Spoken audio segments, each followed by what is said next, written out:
On to something that made me weep like a baby. I've heard this is rubbish. Actually, yes, so did I. That was the thing. So did I. I heard this was terrible. Yeah.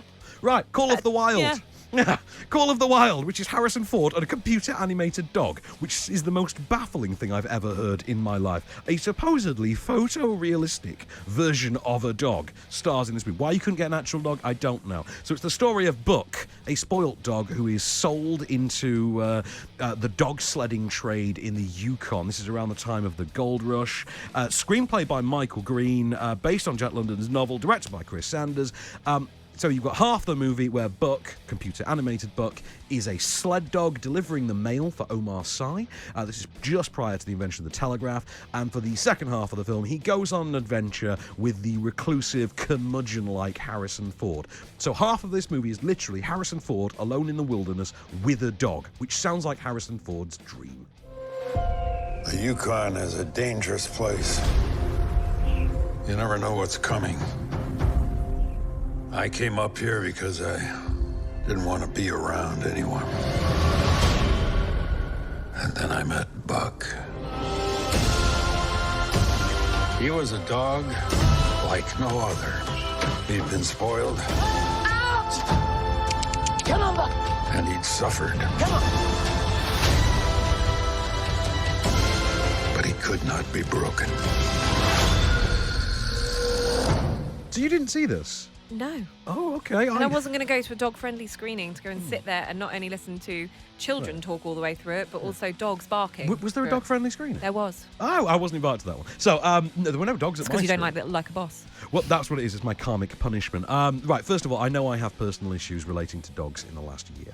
So, obviously, I'm somewhat emotionally tinted on this one. I wept a good half dozen times during this movie, despite the fact that the dog never looks less than artificial. It's like belly rubbing in the uncanny valley. It is ludicrous. But once you get past that notion, the film itself is actually pretty sweet. I haven't enjoyed a dog movie this much since 8 Below, which tells you where this sits on the heartbreak spectrum. Okay. Just by the way, the fact that I keep mentioning how upsetting this is, don't take that as any kind of a spoiler, okay? Don't. Because I know dog movie, saying it's upsetting. Just take it as Van's general disposition, particularly when he was talking about like a boss. Are you going to turn this into your cats? Is Well, that what I'm it just, is? do you know what? I'm just looking. This is nowhere near cats. I'm just looking as we're talking, and you're talking about a CGI dog, at the Facebook page for Like a Boss, right? Yes, I'm bringing it back to it. Really? Okay, and the audience, there's like 100 reviews from the audience here on it. It's getting a 4.5 out of 5 out of people that have taken their time to write on the Facebook page for Like a Boss.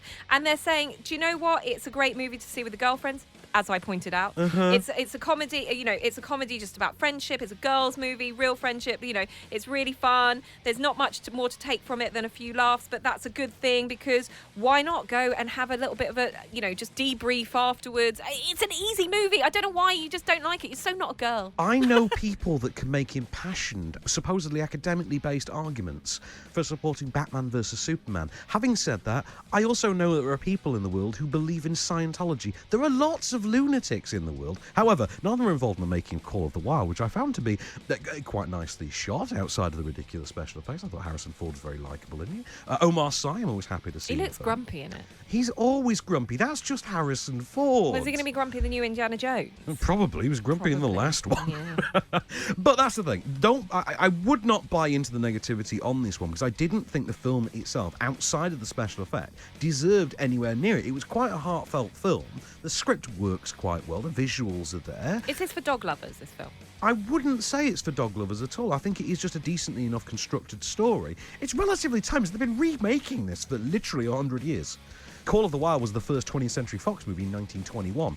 Call of the Wild is also the first movie of 20th Century Studios in 2020, which, by the way, when you see that logo before a film for the first time, wow, that's a head trip. I can imagine. So, I'm going to give it a 1.5 thumbs from me. I would have given this 2 thumbs if the effects weren't just so garish. Yeah, I was going to say, is it jarring for you to watch? You never feel like that's a real dog, ever.